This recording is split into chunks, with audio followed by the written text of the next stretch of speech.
Hey, baby. Say babies and babies and babies and babies and babies and babies and babies and babies. Hi, everyone. Hi, everyone. Hi, everyone. Hi, everyone. What's up, everybody? Look, Callow's back. Callow's back. Hasn't been on for a week. What's up, Callow? What's going on? Hi, Bram. This new format. How are you? New format time. New format time. You want to tell everybody what's going on? Since you're the boss, you want to tell everybody what's going on? I mean, yeah, I guess I am the boss on the show, bare minimum. All right, new lineup. If you haven't seen and you're hearing this at a completely different time, so for ESPN 630, we've tweaked some things, which we'll dive into why I'm sure here in a little bit. But Unsportsmanlike will continue until 9:00. Andy Pollin 9 to 11. Now you 11 to noon. Woo, whoop, there it is. Right, player. Whoop, there it is. Then we have Greeny when he's in, noon to 2:00. Tony. Tony.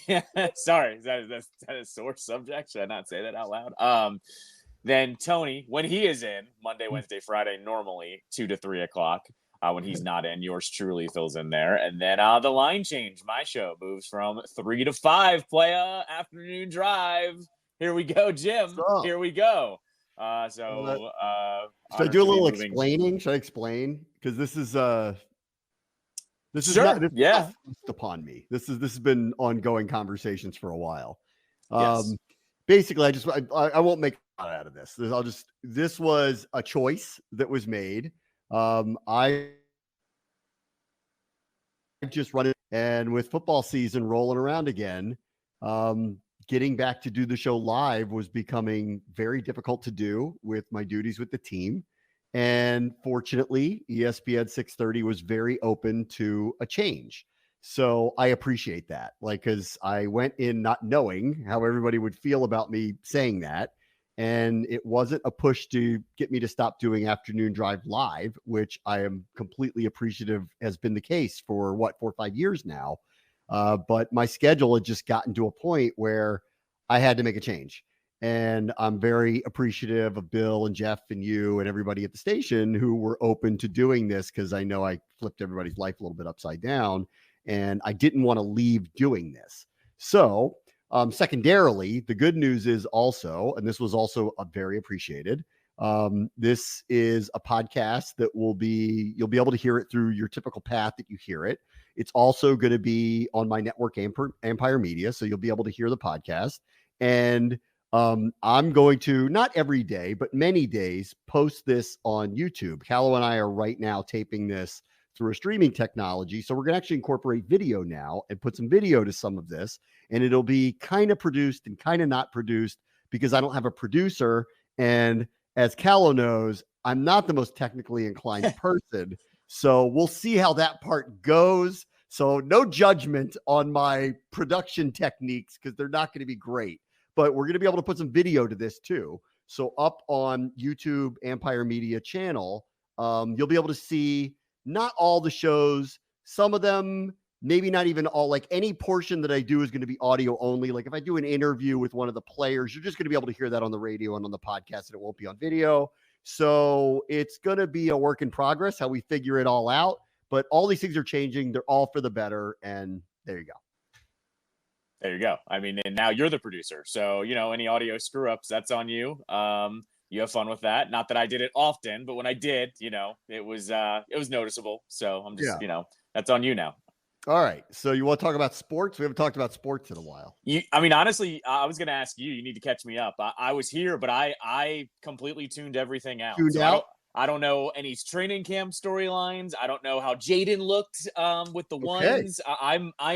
I literally went dark last week and just I turned Twitter notifications off. I tried to just why? What's that about? I just unplugged. I just wanted to unplug from it all for a little bit. Even though I was here, I just wanted to, just unplug a little bit. So can you imagine if I went down there to Dan Quinn and was like, "Sorry, man, I was just out of it for a week." I mean, what's going on? That's your job, not mine. So that's the difference between us on that one. All right. Well, then let's get you caught up Good, because we're going to talk about the Commanders, because I haven't had anybody to talk to about this for like a week. I was talking to myself, basically. That's right. If you were listening to the show last week, I was basically talking to myself for like a week. I want to thank the Commanders. They gave us a bunch of great guests. John Dotson came on. Dante Fowler came on. Ben Standing came on. We had Logan Paulson came on. So we had a good week from week one of camp. But today was first day the pads went on, or yesterday was first day that pads went on. So we finally got like a look at them doing a football practice, which was nice. And I'll tell you this then. All right, so this is all going to be a surprise to you because you don't know anything that's going on whatsoever. No, none at all. The line is, as predicted, not very certain right now. So much so that the last couple of days, let's see if I wrote it down because I wanted to remember the combinations that we got. But the first week we got what you thought we were going to get, which was Cornelius Lucas at left tackle, Nick Allegretti left guard, Tyler Biotish center, Sam Cosmi right guard, Andrew Wiley right tackle. Then the last couple of days, it has been a free-for-all with the exception of Biotish is clearly the center and Cosmi is clearly the right guard. We had a couple of days ago where Andrew Wiley was starting at right tackle for all the first team stuff and then suddenly disappeared for a while. And it was all sorts of people playing right tackle to the point where we were all going, is he hurt? And then he spoke to the media. Nobody, for some reason, who got him off the field asked him if he was hurt. Okay, the people who talked to him didn't realize he wasn't on the field. So we never got a true answer, but he seemed fine. The next day, he didn't do anything again. And then he told us he had tightness. And then in the morning, because Dan Quinn's doing press conferences before practice, which, by the way, guys, thank you, because that is check the box 8:45 is amazing. He says, you'll see him back out there again. And then he was, with the exception of they were rotating him. So it's all a giant mystery. So Monday, we got Brandon Coleman left tackle, the backup center. Where is his name? I forgot already. Michael Dieter is the left guard. Okay. Biotish center, Cosmi right guard. There's Wiley. Then, in the not too distant future, all of a sudden it was flipped around again. Cornelius Lucas was playing right tackle for a while. Then he was playing left tackle for a while. Nick Allegretti was playing backup center for a while. Then he was going to left guard. And then Coleman went to right tackle after playing left tackle. So welcome to the jungle. We got fun and games. As predicted, this line is with a minor exception. And I would even go a step further. I think we thought Allegretti, Biotish, Cosmi was almost a lock. And I remember when he got the salary that he got, I'm like, I don't know. That's not a starting player's salary. They didn't set it up that way for him. He's going to have to win the job. Well, here we are week 2. 3 of the 5 positions are what appears to be totally up for grabs.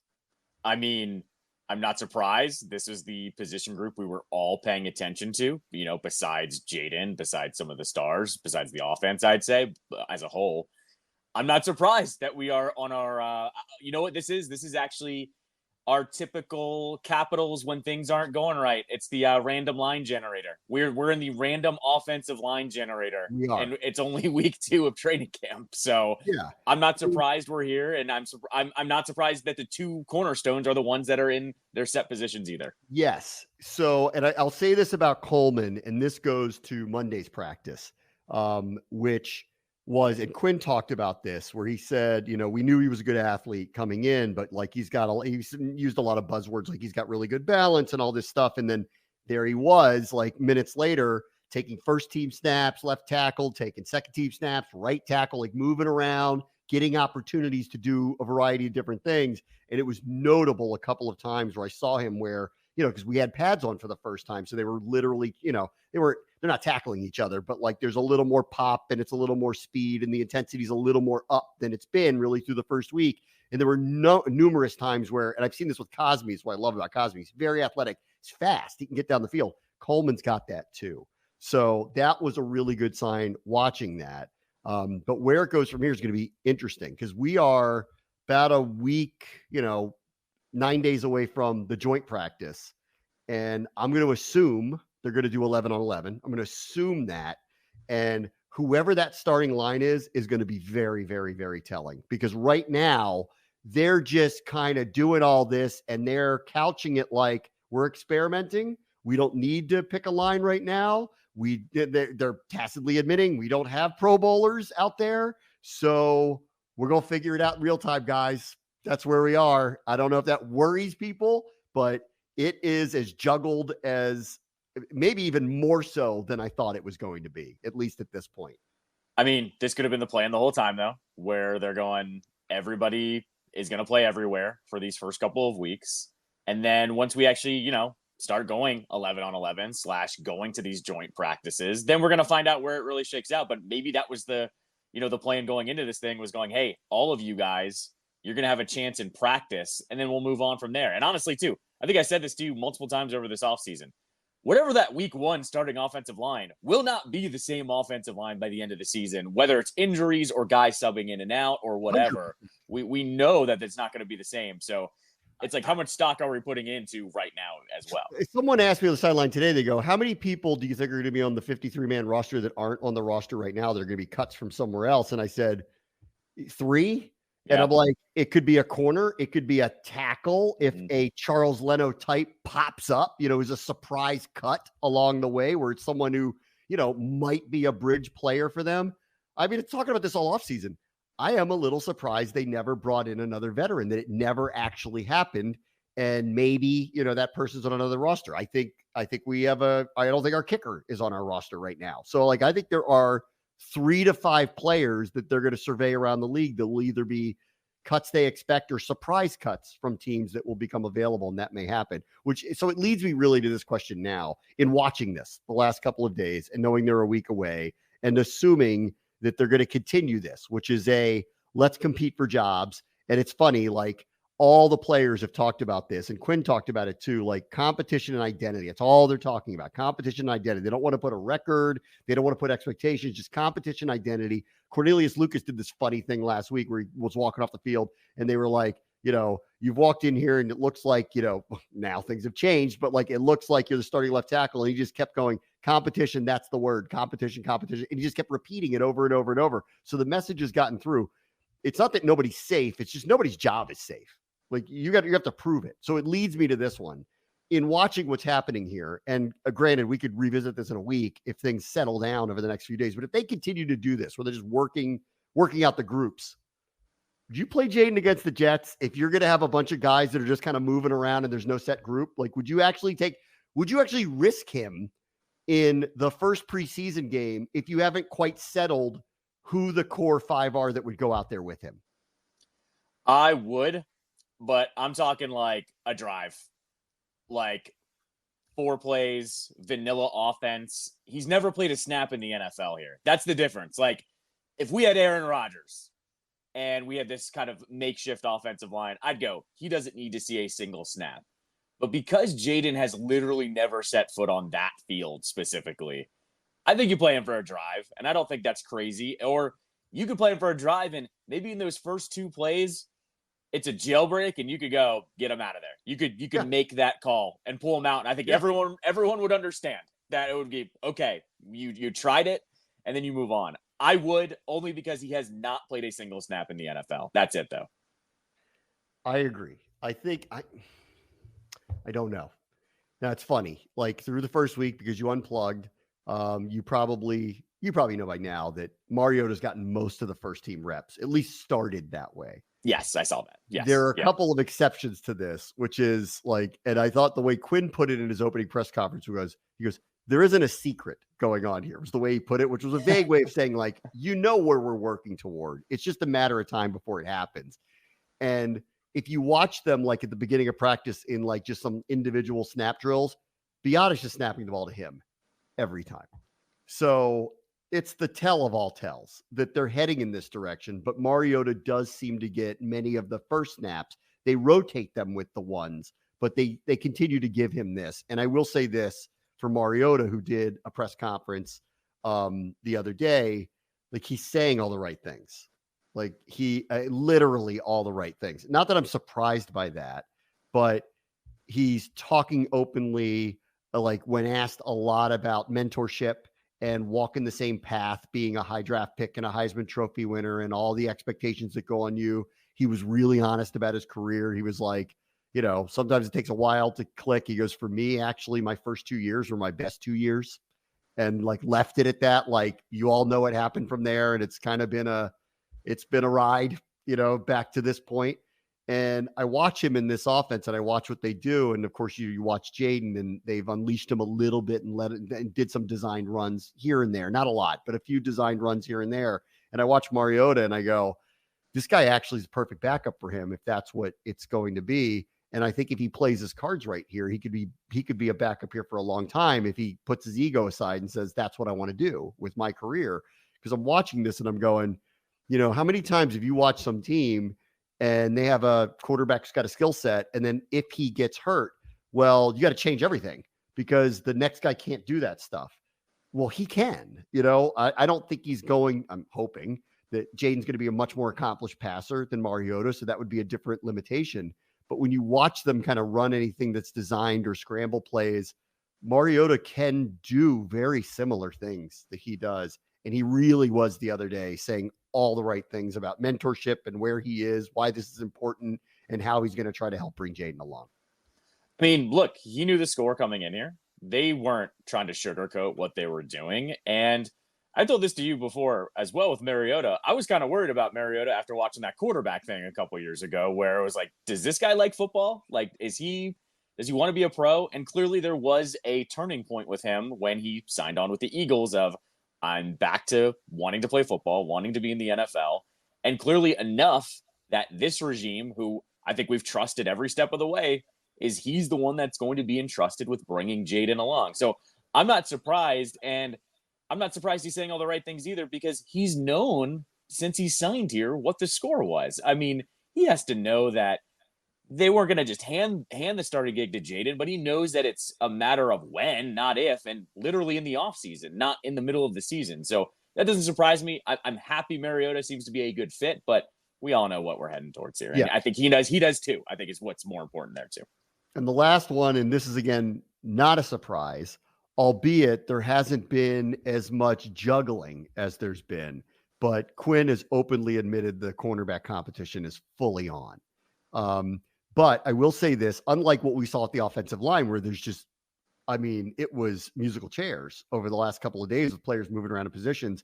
When the ones come out with the defense, St. Juste and Forbes are out there almost exclusively every time as the two outside corners. Sanders still comes in almost as a day one starter. None of this is unexpected. And then Quinn pointed out Mike Davis might get, and he's the veteran of the group, will get some run, might get a little bit more time, and we'll see. And then Igbenogany, who's my kind of dark horse, like, watch out. He's a former first-round pick. I know he's moved around to different teams, but this is second year in the system because he was in Dallas. He's a higher-end talent. And if it clicks for him, being that we're not certain about our front-end players, could he end up elevating and playing more? And I think there's a possibility of that. He's also very athletic because when you watch him, they're working a lot on kick returns. I think they're trying to figure out who their returners are going to be, and they're probably going to have two. I think a lot of teams are going to do that. Now that I've seen it in practice, I think a lot of teams are going to look at it and have two kickoff returners because the ball could go to either side of the field and you kind of need it. And the setup zone is so short, and he's been pretty good, in those moments too. So he could emerge as one of the kick returners, which would make the team as well. But at the same time, they're playing him with the backups on the inside more than they are on the outside, which would lead you to believe that like St. Juste and Forbes remain the top 1A. And I guess we'll just have to see how that goes. But there's been no juggling of it. We haven't seen any of the roster changes yet. And so I'm waiting to see. I'm waiting to see how that one goes because they've admitted it's on. We assumed it was on, but they're not showing it like they're showing with the offensive line right now. Well, and I think the difference there between that position group, though, and the offensive line is that could be a week-to-week thing. They could like how certain guys line up against certain wide receivers every single week, too, right? So it's kind of like the offensive line in the same light. We could see that first starting group in Tampa, and then the following week against the Giants, they might like someone else in another position, and there's no quote-unquote starters, right? they just like a certain group against another certain group.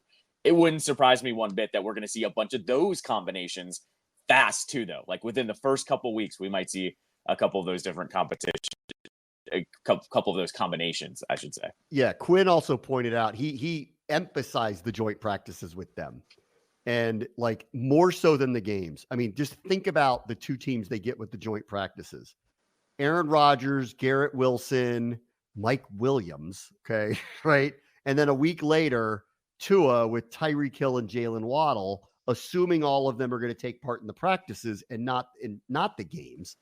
This is where the rubber's going to meet the road. Like, I think those two joint practices are going to be the summer for that position. And honestly, it couldn't have shaken out better with who they're getting. The level of quarterback and level of receiver that are walking out there that they're going to have to line up against, I think is going to be extremely telling over the next few weeks. No, I agreed. I mean, it's a great test too. I mean, as long as all those guys participate, and not to mention, not that Quinn was, the head coach last year, but you and I know what happened in that Dolphins game. They looked so dumb. The whole entire defense looked ridiculously bad against that Dolphins offense. It was terrible. And I saw Tua throw the worst pass I've ever seen at FedEx Field, and it went for a touchdown to Tyreek Hill. I mean, that's how terrible that game was. So I'm guessing an NFL record for receiving yards that game. Right. I think if they kept going to him, I think he could have. Yeah, I 100% agree. It's just the score got out of hand so fast that they knew they didn't have to play him. And so I think so. What I'm getting at here is that cornerback group. I mean, they're going to look at them to say, this is what they did to you last year. This is practice now. Take care of business and at least look better than you did last year. So, yeah. We'll take a quick break. We'll be right back. We'll follow the travails in Dallas and why they're not paying their stars next. Bram watch the show. ESPN 630 Sports Capital.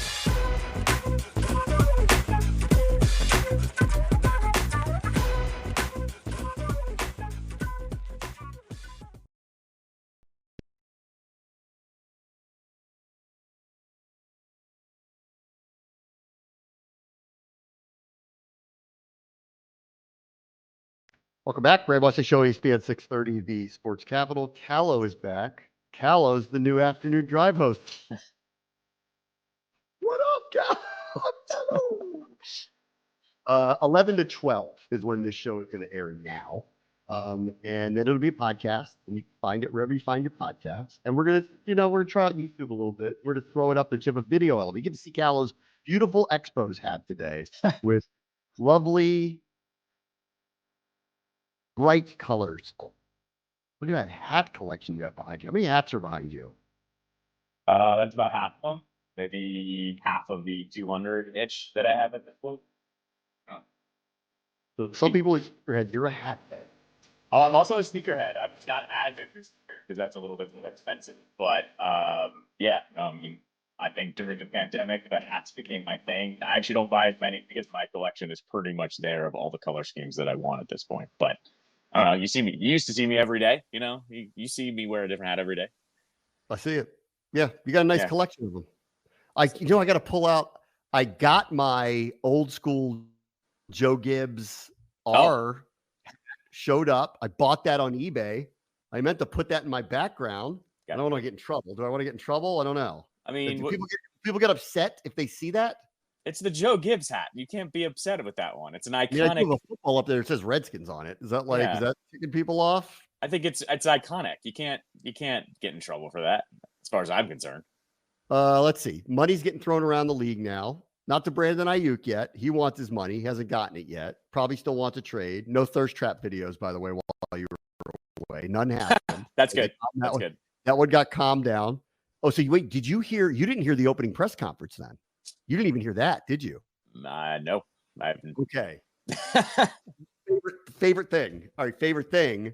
Adam Peters was part of it and gets asked about Brandon Ayuk putting up a clip, putting up. I think he said whoever asked the question, he put up practice footage and he just stopped the reporter dead in his tracks and he goes, "That wasn't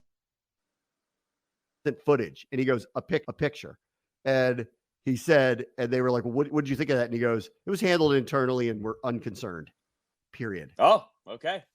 No mountains out of the molehills here. Okay. This is the second time now I've seen this. Because we're all in honeymoon stage with this. And I actually think they're messaging all of this really well. And in all this, they're not putting any crazy expectations on this. Like they're not like at every turn, they're slow rolling like what you should expect, which I think is the right way to go, honestly, because I really don't know what to expect. And, I'm hoping for the best, but I think it's baked in. It's going to be up and down with how many different changes there are and all the different players is going to be there and all that stuff.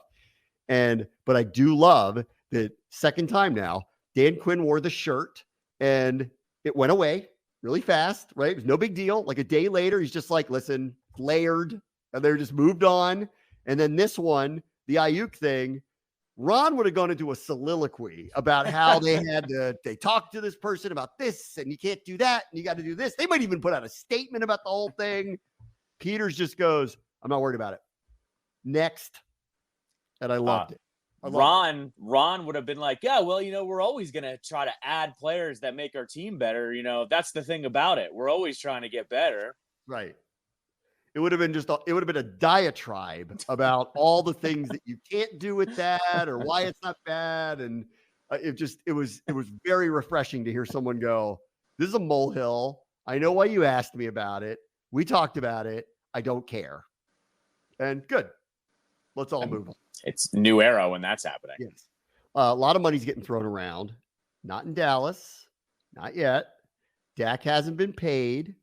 CeeDee Lamb hasn't been paid. CeeDee Lamb hasn't showed up. And I saw a report with Ian Rappaport on Rich Eisen. And he asked him, like, what's going on? And Rappaport was basically like, CeeDee Lamb will probably get a deal done, but it's not particularly close right now. Like, we don't want to pay him like Justin Jefferson, but that's probably what he wants. And on Prescott, he was just kind of like, brace yourself for this is going to be the biggest free agent ever because Dak can't be traded and is heading into free agency and is going to want $60 million a year. And Rich was like, do you think he's going to get that? And Rappaport's like, from somebody. And I just kept watching this going, and that's why I think Jerry Jones is right. Why would you give him that? Well, just because someone else will doesn't mean you should. It's how I feel about it. The problem is, though, when you look at that contract, if they don't bring him back, there's this fat dead cap money on their cap next year. And that's for them.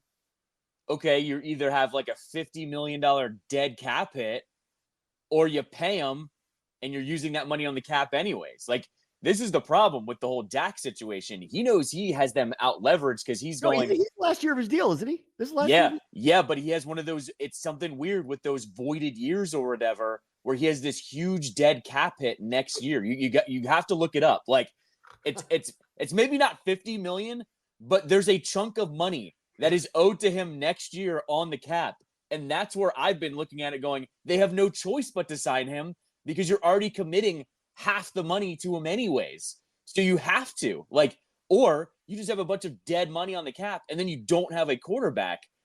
I don't know why they played it this way, but I think that's why Dak isn't saying anything either, because he's going, they either have to pay me or that team that is close next year is going to sign me anyways. Like, do you not think that the Steelers, with all the stuff that's going on with like Russ and Justin Fields right now is going on, they're going, we give them $60 million because then we get to drop them into our system all of a sudden. Like, someone's like, yes, Seattle could sign him. The Raiders could sign him. Yes. Like any number of teams. Like, if Bryce Young stinks again, the Panthers could sign him. Like, there's a number of teams that could like go and do. The Giants could sign him. Like, you don't know. Like, a number of teams could look at him and do it. But it does get to like this position. It is getting to the point where I think you need to consider being more selective, in my opinion. When it reaches this point, it's when you have to start asking yourself, are we getting the bang for the buck? Are we going to have a problem signing Micah Parsons if we do this?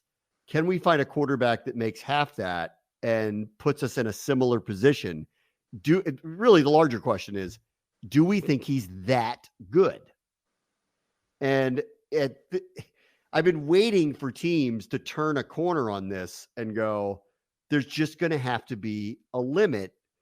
You know, if you're a special, Pat Mahomes, Josh Allen, Joe Burrow, where there's kind of no question about it, well, I just think you have to do what you have to do. You just pay market price. But when you're somebody that hasn't won that much but is good, what's the line? Like, what is it? You know, at what point do you draw a line and say, I don't know, man, like, we're going to pay him $10 million a year more than Lamar Jackson? Really? Are we? I mean, that's what the market dictates. And look at what Kirk got. Dak, I mean, I'd say Dak is a little better than Kirk. Am I crazy in saying that? I don't think I'm crazy in saying that. I think he's more mobile. And, more mobile? Maybe. Yeah, sure. Same level, Similar though. Stats, sure. Same level, though. And you and I talked about it all last year and then into the offseason about how Kirk was going to get paid by somebody because they don't want to waste a first-round pick. Well, funny enough, the Falcons then wasted a first-round pick on the quarterback. But you know what I'm getting at here is it's the market. And I guess it's the opposite of kind of how NFL contracts used to be, where it was, oh, this guy's more valuable to his team than he is elsewhere. Well, maybe that's who quarterbacks are now. They're more valuable elsewhere than on their own team because of the way the money works and the ceiling, I guess. I mean, either way, Dallas, if they don't pay him, what do they do after that? Because then they're in the market for whoever the veteran is. Right. They're not going to be bad enough to get a quarterback. So this is so clearly, obviously, the second time they have not wanted to do this. Like, they didn't want to pay him. Remember, a couple of years ago, they didn't want to do it. Remember? They were slow rolled it then. They pay their stars. They slow rolled it then. They didn't want to do it then. Now it's gotten to this point. They don't want to do it again. Yeah. I don't know what Jerry's doing. I feel like it's kind of, we used to talk about the Cubs in this way. The Cubs would compete just enough and then it'd be like, oh man, the lovable Cubs, they lose. And then, you know, it would be a marketing ploy, right? I almost feel like we're at that with the Cowboys right now. Jerry makes them just good enough to win 10, 11, 12 games, get to the playoffs, but they're not good enough to beat the Niners or whoever the upper echelon NFC teams are. I think Jerry's playing his team like he does with the Cubs. That's how I feel how it's going right now. All right, take a listen to this. Here's Dak Prescott talking about his future. They have once, I have once. I think I've deserved that. Understanding that this is a business, and obviously I want to be here. Talking about growing up, this is where I've become a man. So, but at the end of the day, it's a business, and you know, when I'm gonna say I want to be here, but you know, when you look up, all the great quarterbacks I watched played for other teams. And my point in saying that is that's not something to fear. That may be a reality for me one day, may not be my decision. So that's the freedom that I have is be where your feet are, make the most of it, be confident in yourself, make your team better. I love my teammates. I love that locker room. I love everything about being out here in Oxnard and being a Dallas Cowboy. So that's what allows me to be free and focused and understand that when time comes, who knows what comes. As I said, I've been through a lot of adversity personally that about, you know, being thankful for where you are, hugging and loving on your loved ones and taking it one day at a time and handling the rest when it approaches. So how about that one? How about that? We'll see if I'm one of those great quarterbacks that plays with somebody else. Shot across the bow. I love it. Well, and it's about time a player actually finally said and preemptively said, this is a business. I don't need to placate to you. I don't need to tell you how much I love this without getting paid. I actually love this from Dak, and I wish more players would do it because we're seeing it more and more now where guys do good things for their franchises and then the ownership or, you know, whoever the front office is, they get let go or they're asked to restructure and all of this stuff. I'm glad there's a quarterback now stepping up and just going, it's a business and this is where my options are. And frankly, I don't really care about looking up at all those quarterbacks up in the rafters or that those other quarterbacks have played for other teams. Good for Dak. I think he played that right. And he did say all the right things too. I love being in the locker room. I love playing there. He would love to stay there. But at the end of the day, it's a business. Good for him. I think it's exactly how you should play it if you're in his position. And then, you know, he's got to be sitting there watching this and going, Okay. Like Miami just gave Tua all the money. Jordan Love has played one season and they made him the highest paid quarterback at his position, albeit he looked the part at the end of it, but it's a short sample size. If I'm Prescott, I'm looking at that going, guys. I don't care what you think, or whatever, however you're parsing out. This is very hard. Knock Saquon, like what's going on. We don't know if we should do this. And the other teams are going, is what it is. We're going to pay the rate. Love may or may not deserve that, but what are we going to do? He looked as good as anybody at the end of the season. And Tua, who I affectionately call left-handed Dak, because I think it's the same thing. The Dolphins just went, are we going to do any better than him? No. So let's just go do it. And they did. Right. And I mean, at the end of the day, too, with most of these guys, like that level of quarterback, I'm not saying it's easy to move them, but you can entice some other team to come along eventually if you fall out of love with them. And a lot of times, though, that doesn't happen unless you have some kind of contingency, whether you have a draft pick or someone else that's coming in or whatever. But yeah, he's got to be looking at those two going, all right, guys, what gives? And in Dak's case, too, I'll give him this. He's in the best leverage point he's probably ever been in.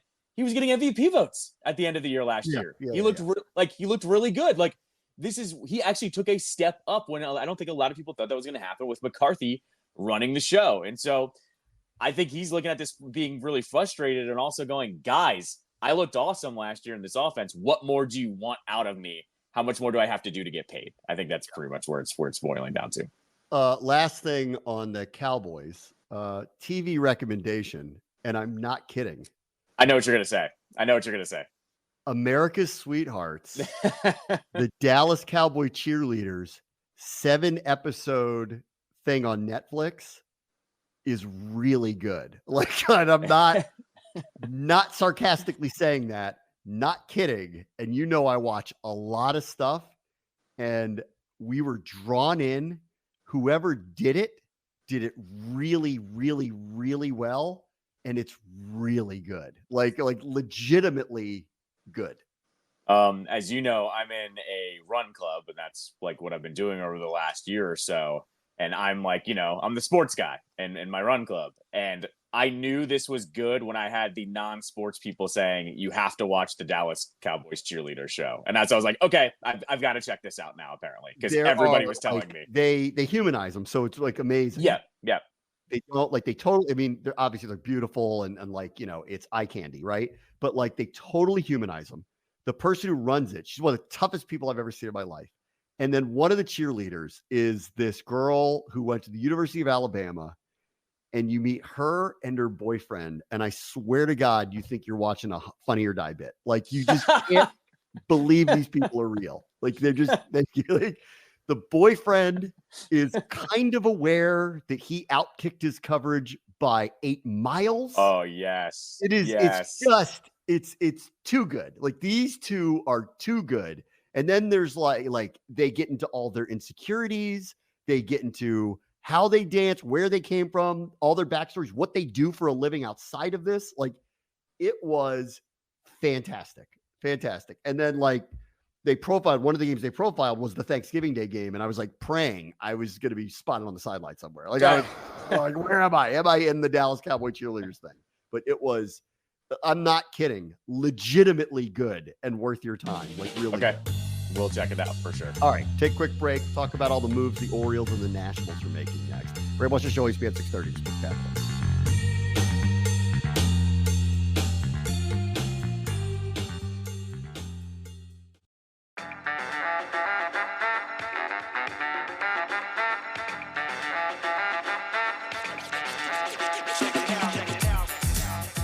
Welcome back. Ray What's Your Show, ESPN 630, the Sports Capital. New time, player. 11 a.m., player. 11 a.m., player. You can listen to it. Put it on the podcast. And watch it on YouTube. Look at it. You actually see what we look like. All right. Let's talk about the baseball moves.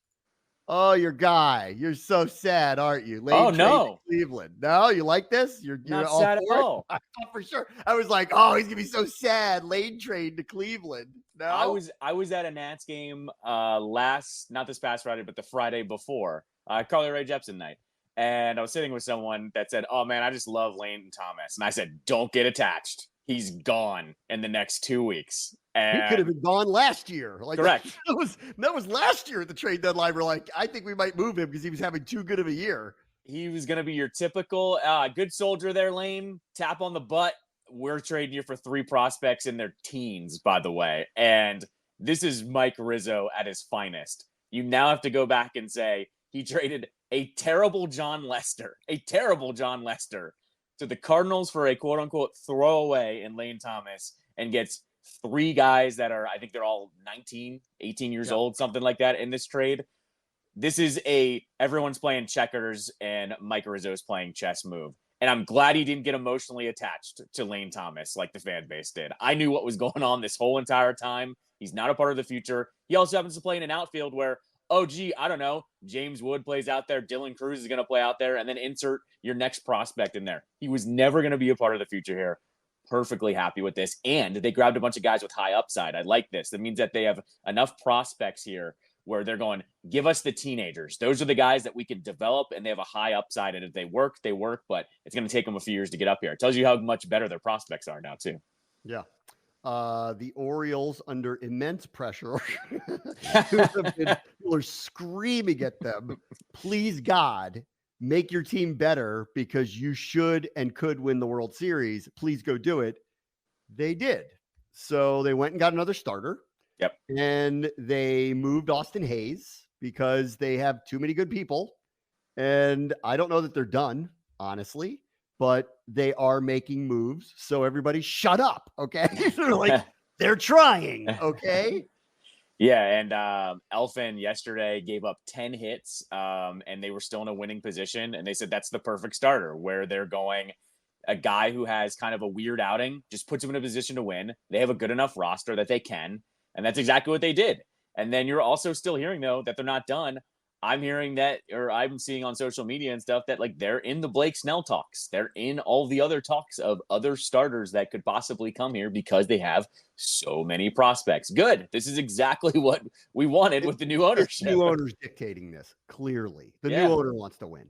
Yes. He does. And by the way, with that Phillies move, I thought it was actually really interesting. You have 2 contenders, the 2 best teams in their respective leagues. Easily play each other in the World Series. Saying, hey, we got a couple matchups here. Let's swap some players and you get Austin Hayes. We'll give you a pitcher or 2. I actually love that. Like, I love that for both sides to go, hey, let's call up the team that's really good over there because we've got some parts that we can swap out here. I love that from both sides. Let's see. Over in Paris, all of our teams are rolling. The men's team, who looked wonky as I don't know what during the warm-up games, won the first couple of games pretty handily. It was funny that Jason Tatum didn't play. I don't know why that's funny, but it is funny. At some level, it's funny. And I got to hand it to LeBron, man. Like, he has showed up here. I saw it during those warm-up exhibitions. Like, he was best player on the court. It's nice to see it with him. And I go after him so often. It's nice to see it with him. Our women's team, the basketball team, blew out Japan, which is not some kind of big surprise in their opener. So, and I don't know who in the world beats us in that sport. I don't know how in the world that happens. And then the women's soccer team, 2 great first matches. They scored 6 first half goals aggregate in the first 2 matches. They played Zambia, who played a player down like immediately, and they had no chance against them anyway. We're down 3-0. And then against Germany, if you didn't see the third goal, which was one of the funniest things you'll ever see, was like a deflection from a shot outside the box, and the deflection like hit the post in such a weird way that it like bounced backwards. It was almost physically impossible what it did to go in. And the United States looked great against Germany. And if people like we know this because we're around it and we're around it all the time. I think the world is seeing how good Trinity Rodman is. Like, I think they're literally seeing how good she is. And so the U.S. women's national team, who did not have the expectations of the previous teams in the past, is off to a really, really, really good start. They're already out of the group stage, and we'll see where they go. I think it was Julie Foudy on the first game where she was saying, I guess they were commentating, I forget who was doing play-by-play for the first game, was saying, oh, overseas here, the women's team, they're favored to win this. And Foudy was kind of like, I don't know if they should be favored. They have the best talent, but this is like a new group of players. And I was kind of sitting back in my chair watching the game going, Julie, they finally did what I've been begging them to do, and that's go to all of these young stars and kind of shift out some of the older ones. And what's funny, and you know this by calling these games, the quote unquote older stars in soccer, they're like 28, 29. Like they're actually, they age out faster because the younger stars are so much better. But seeing that top three attack of Trinity Rodman, Sophia Smith, and Mallory Swanson, I've never seen anything like that. And they're still figuring it out. That's the crazy part about it. They're tearing teams apart. And I've said this to you before. Trinity is the one that dictates everything. And that goal where she had the assist to Sophia Smith for that first goal where it pinballed back to her. Yeah. Oh my God. It was like, yes, this is what we've been watching. I'm glad everyone else is seeing this. It's been a really fun watch for them so far. All right. Wow. Day one new schedule in the books, guys. See you later this afternoon. All right. See you all tomorrow. Bram and Callow, 6:30 Sport Capital.